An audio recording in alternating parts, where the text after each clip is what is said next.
Next chapter है योग्य सूत्रीय अध्याय। छोटा सा लिखा होगा विभिन्न वस्तुओं पर कर्माभ्यास करने के लिए।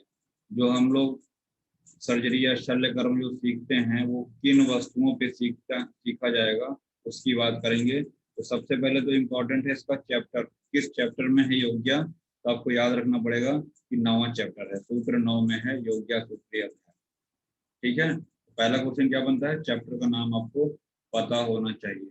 और योग्य का मतलब क्या हो गया, योग्य सूत्रियम, योग्य सम्यक कर्माभ्यास है। योग्य क्या है, सम्यक कर्माभ्यास, जो कर्म का सम्यक अभ्यास है वही योग्य है। स्क्रीन दिख रहा है सबको? जी सर। तो योग्य सम्यक कर्माभ्यास, यहाँ पे एक गीता का श्लोक भी थोड़ा सा कोट किया, योगा कर्म कौशलम, ये सब भी लिखा हुआ है। और नीचे एक लाइन आई होगी योग्य के बारे में टीकाकार की,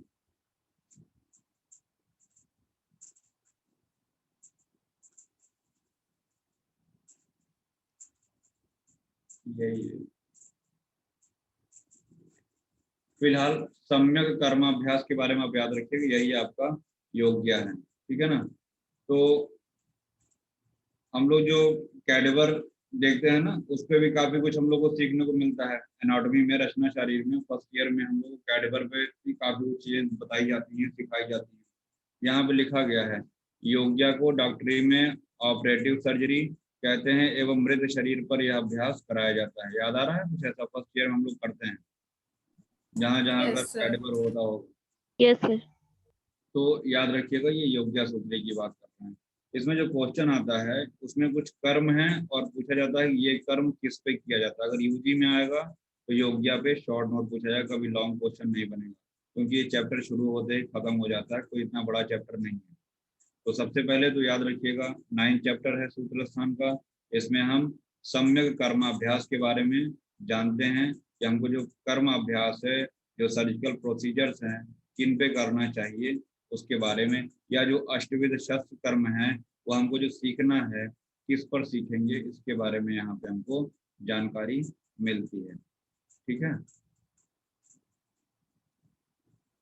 इसको पढ़ाने से पहले हम आपको जो हमने हाथ से लिखा हुआ है उसको दिखाना चाहेंगे। ये यहाँ से आपको पूरा का पूरा जो चैप्टर है वो 9वां चैप्टर वो मैंने यहाँ पे लिख रखा है।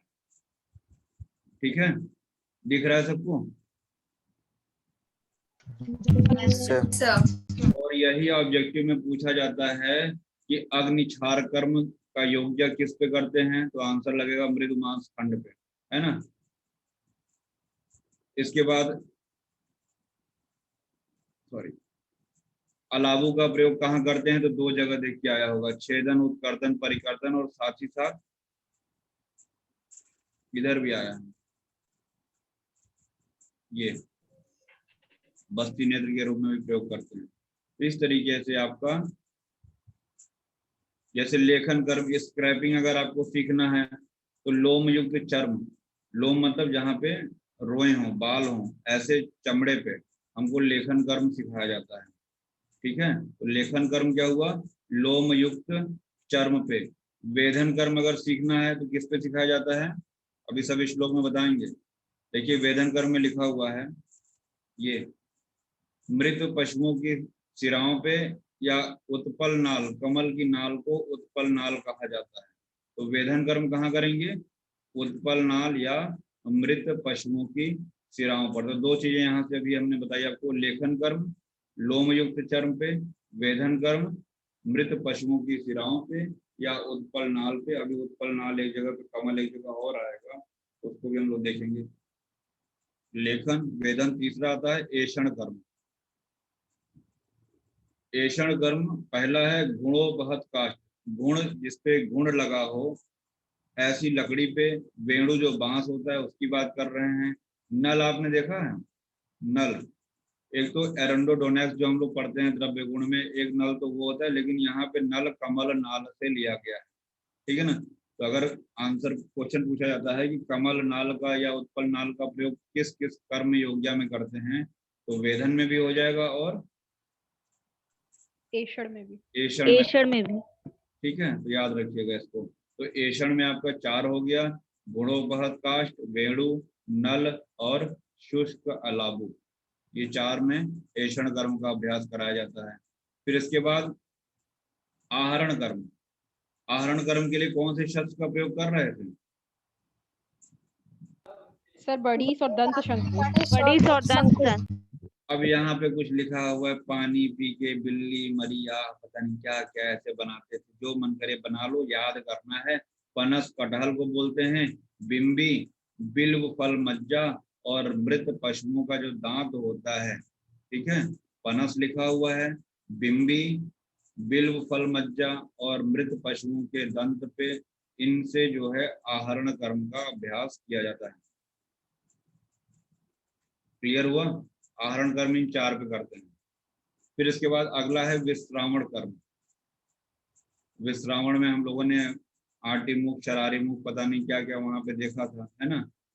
यहाँ पे विश्रावण कर्म किस पे करेंगे, किस पे अभ्यास सीखेंगे? मधुचिष्ट उपलब्धे शालमली फल के।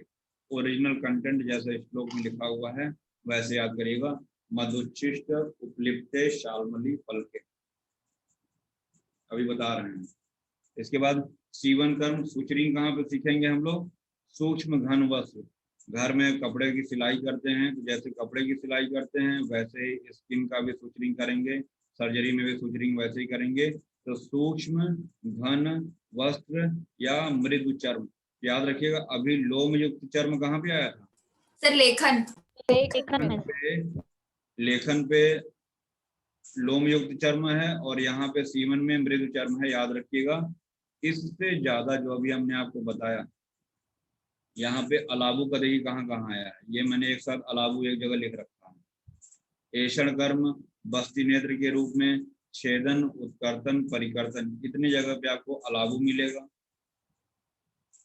और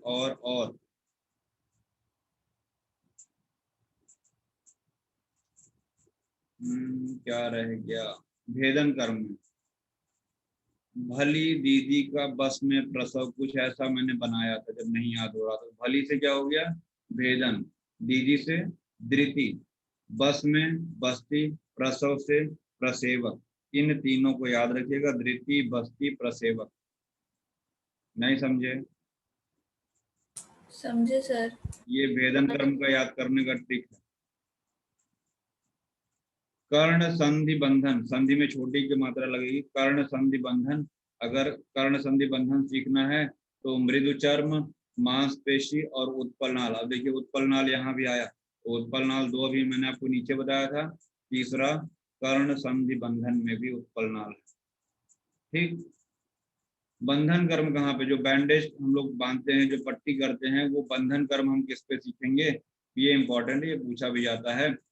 तो पुस्तमय पुरुषांग, आपने अगर देखा होगा जो डमी होते हैं, जैसे दुकानों पे जो डमी बनाए जाते हैं, लगाए रहते हैं, बाहर खड़े रहते हैं, है ना, तो इस तरीके से जो डमी होते हैं उन पे हम बंधन कर्म सीखते हैं या सिखाते हैं।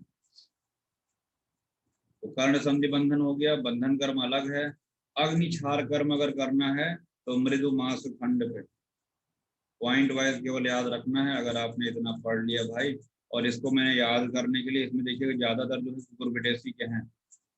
कप, CUP, C फॉर छेदन, U फॉर उत्कर्तन, P फॉर परिकर्तन। तो जो कप है ये कुकुरबिटेसी से करते हैं, जिसमें पुष्प फल कद्दू को बोलते हैं, अलाबू हो गया, कालिंदक तरबूज को बोलते हैं, त्रपुस हो गया, एरवारुक हो गया और करकारुक हो गया। सब ऊपर से चला गया। सर जी कुछ नहीं समझ में आया, क्या क्या बकबका के निकल गए। यहाँ पे कमल नाल का हमने वैक किया है, VAK। वी से क्या होगा?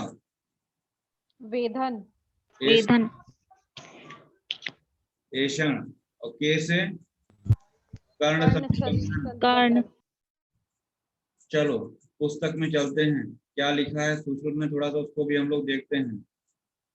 सर्वशास्त्र को पढ़े हुए शिष्य को भी योग्याभ्यास या प्रत्यक्ष कर्माभ्यास करवाना चाहिए। स्नेहन, स्वेदन, वमन, विरेचन, छेदन, भेदन, वेदन आदि शस्त्र कर्मों में कर्म पथ का उपदेश करें। अच्छे प्रकार से अनेक शस्त्रों को श्रवण क्रिया हुआ भी शिष्य ने यदि योग्या को न सीखा हो तो कैसा रहेगा? चैप्टर में पीछे भी एक शब्द आया था, खरस चंदन भार। सर खरस चंदन भार वाही। तो सिर्फ शास्त्र का ज्ञान नहीं होना, आपने यंत्र सीख लिया, शस्त्र सीख लिया, अष्टविध शस्त्र कर्म सीख लिया, लेकिन कैसे करना है यही आपको नहीं पता, तो इसीलिए सुश्रुत ने यहाँ पे उपदेश दिया है योग्या के बारे में। देखिए यहाँ पे जो अभी हमने आपको कप बताया है कुकुरबिटेसी का, देखिए पुष्प फल अलाबु कालिंदक प्रभुस एरवारु प्रवृत्तिसु, प्रवृत्तिसु मतलब आदि, छेद विशेषान दशैद उत्कर्तन परिकर्तनानि च उपदेशेत, मतलब ये पूरा का पूरा एक हो गया, समझे कि नहीं समझे? यहाँ से लेके बड़ा मुश्किल काम होता है समझाना, ये समझ में आ रहा है? ये जितने कुकुरबिटेसी वाले थे वो CUP, C फॉर छेदन, U फॉर उत्कर्तन और P फॉर परिकर्तन, पुष्प फल अलाबु कालिंदक त्रपुस एरवारुक ये सब उसमें आ गए थे। 3 कर्म छेदन उत्कर्तन और परिकर्तन, इस पे आप सीखेंगे। ठीक है, अगला हमने ट्रिक बताया था भली दीदी का बस में प्रसव, याद आ रहा है? अभी पीछे पढ़े थे। Yes sir. भली से भेदन कर्म, तो भेदन कर्म के योग्य किस पे करेंगे? भली से भेदन हो गया, द्वितीय बस्ती और प्रसेवक। द्वितीय जो होता है कुछ इस तरीके से आप समझ सकते हैं कि जो उदक पंख पूर्णेश, अभी देखिए नीचे आया होगा, जैसे मटके में हम लोग पानी भरे रहते हैं ना, कुछ इस तरीके से देखिए आएगा।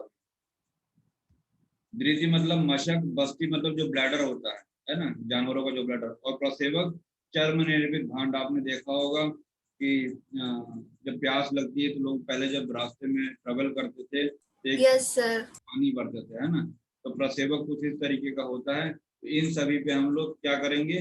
भेदन कर्म, जो हमने ट्रिक बताया था उसको याद रखिएगा।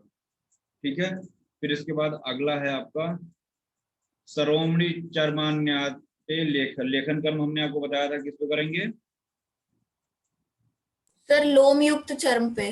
लोम युक्त चर्म में, तो यहाँ पे सरोमणि चर्मन्याते लेखन, तो याद रखिएगा लोम युक्त चर्म पे, नीचे भी आया होगा कुछ ऐसा दिखा रहे। विस्तृत बालदार चमड़े पर लेखन कर्म का अभ्यास, ये तो लोम युक्त याद रखिए, हो गया। मृत पशुओं की शिराओं पर या कमल नाल पर वेदन कर्म, ये भी हम लोग पढ़ चुके हैं। मृत पशु शिरा उत्पल नालेशु वेदस, ये मिला, दिख रहा है? Yes sir. यस और घूंड लगे हुए लकड़ी पे, बांस पे, कमलनाल पे, इन सब पे हम लोग को पनस पे ऐषण कर्म करना है, ऐसा भी हम लोगों ने पढ़ा था। फिर इसके बाद आहरण कर्म कहाँ बताए थे? बिल्व फल मज्जा और मृत मृत पशुओं के दांत पर पढ़ा था ना। और मधुच्छिष्ट शब्द करके आया था, जो हमने कहा था ओरिजिनल कंटेंट याद रखिए, ये दिख रहा होगा, ये यस मधुच्छिष्ट, सर। मधुच्छिष्ट उपलिप्ते शालमली फल के विश्रावण कर्म किस पे करेंगे? मोम से शालमली लिपटे फलक। सेमल के फलक पर, मतलब सेमल का जो फलक है उस पे आप मोम लगा दीजिए, फिर उस पे हमको विश्रावण कर्म का अभ्यास करना चाहिए। अभी हमने बताया ना डमी पे, बंधन कर्म किस पे करेंगे? डमी पे, दिख रहा होगा नीचे सेकंड लाइन थर्ड लाइन में, पुतलों पे, तो ये डमी कर्म वहां पे करेंगे।